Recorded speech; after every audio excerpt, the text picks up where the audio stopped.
नमस्कार, कशा आहात आपण? आज मी तुमच्यासाठी नवनवीन टिप्स आणि ट्रिक्स घेऊन आलेली आहे, ज्यामुळे आपले तासाभराचे काम चुटकीसरशी होतील आणि भरपूर पैशांची बचत होईल। फक्त व्हिडिओ शेवटपर्यंत बघा।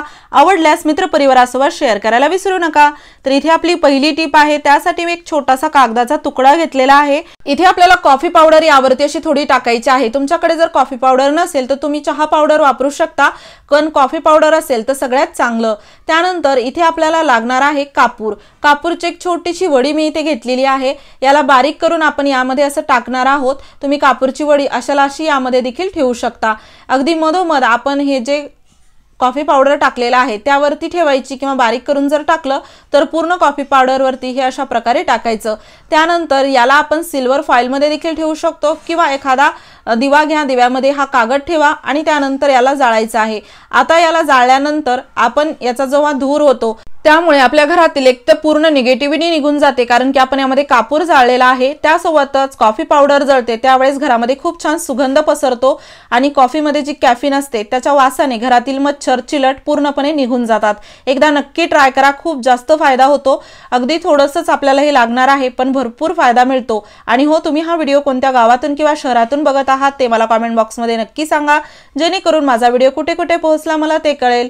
आता याच्या धुराने काय होतं, किंवा याच्या वासाने जाळल्यानंतर आपल्या घरातील पूर्ण दुर्गंधी तर निघून जातेच, त्यासोबतच आपल्याला रूम फ्रेशनर वापरायची गरज पडत नाही। खूप जास्त फायदे आहेत, एकदा नक्की ट्राय करा। यानंतरची आपली टिप आहे, आपल्या जे ड्राय फ्रुट्स असतात त्यामध्ये जर अशा प्रकारे मुंग्या लागल्या तर काय करायचं, कारण की एक एक मुंगी तर आपण बाहेर काढून टाकू शकत नाही। जर मुंग्या अशाच राहिल्या तर हे पूर्णपणे खाऊन खराब करतील। तर यासाठी आपल्याला यामध्ये टाकायची आहे चहा पावडर। कोणत्याही वस्तूमध्ये, धान्यामध्ये मुंग्या जर झाल्या असतील तर त्या ठिकाणी तुम्ही जर चहा पावडर अशी थोडीशी टाकली तर मुंग्या आपोआप यामधून निघून जातात। आपल्याला याला काढत बसायची गरज नाही, किंवा उन्हात ठेवायची देखील गरज नाही।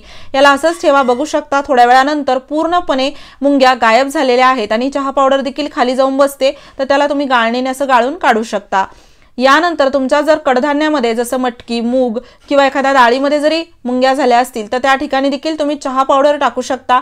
जर चहा पावडर अशी टाकायची नसेल तर एखाद्या कागदाच्या पुडीमध्ये चहा पावडर टाकून यामध्ये ठेवा, जेणेकरून पूर्णपणे मुंग्या वासाने निघून जातात।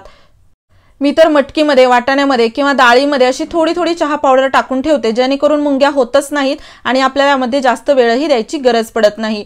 यानंतरची आपली जी टिप आहे ती आहे दुधासाठी। आता उन्हाळ्यामध्ये काय होतं, खूप जास्त गरमी पडते आणि गरमीने दूध तापवल्यानंतरही नासतं। बऱ्याच वेळा दूध फाटलं की आपले तर एक तर पैसे वाया जातात, ऐन वेळेला आपल्याला दूध नवीन घ्यायला जावं लागतं। तर अशा वेळेस आपण विचार करतो दूध तर गरम केलं होतं तरीही कसं काय फाटलं, तर त्याचं कारण असं की आता दूध आपण चांगलं गरम करून घेतलं की त्यानंतर काय याला झाकून ठेवतो। आता झाकून ठेवायच्या सर्वांच्या वेगवेगळ्या पद्धती असतात। एक तर जाळीदार प्लेट असावी, जर तुमच्याकडे याला झाकून ठेवायला जाळीदार प्लेट नसेल तर तुम्ही याला जर अशा प्लेटमध्ये झाकत असाल आणि पूर्णपणे गरम दूध असंच झाकून ठेवलं तर हे दूध झाकून ठेवल्यानंतरही फाटतं। त्यामुळे कधीही दूध झाकण्यासाठी एक तर जाळीदार प्लेट वापरा, किंवा अशा प्रकारे थोडीशी प्लेट उघडी ठेवा, जेणेकरून काय यामधून जी हवा आहे, वाफ आहे ती पूर्णपणे बाहेर जाते आणि थोडंसं दूध थंड झालं की पूर्ण तुम्ही याला झाकून ठेवू शकता, यामुळे दूध फाटणार नाही। यानंतरची आपली टिप आहे नेल कटरसाठी।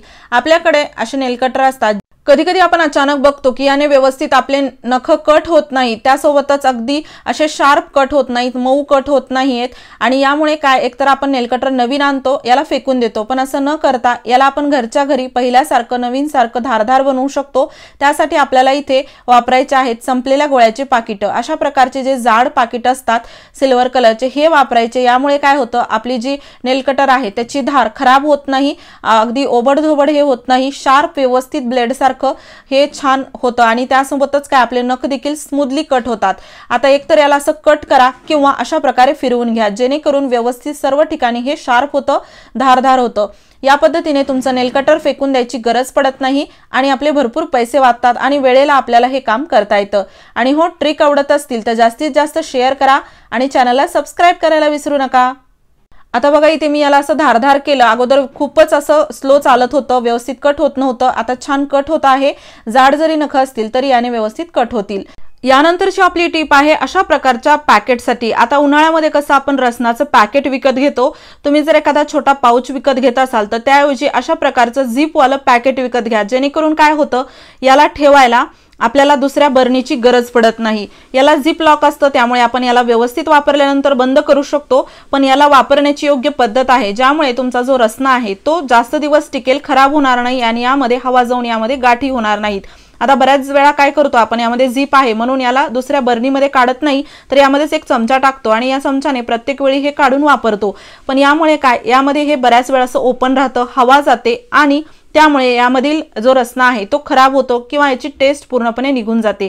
तर यासाठी काय करायचं, अशा प्रकारचं झिप वालं जेव्हा आपण पॅकेट घेऊन येतो, कोणतंही पॅकेट असो, त्याला थोडंसंच ओपन करायचं, जेणेकरून काय याला काढायला देखील सोपं जातं, त्यासोबतच यामध्ये जास्त हवा जात नाही आणि आपल्याला जेवढं पाहिजे तेवढं आपण सरळ याला काढू शकतो।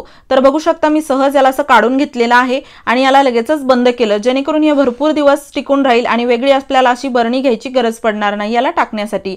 यानंतरची आपली टीप आहे लसूण सोलण्यासाठी।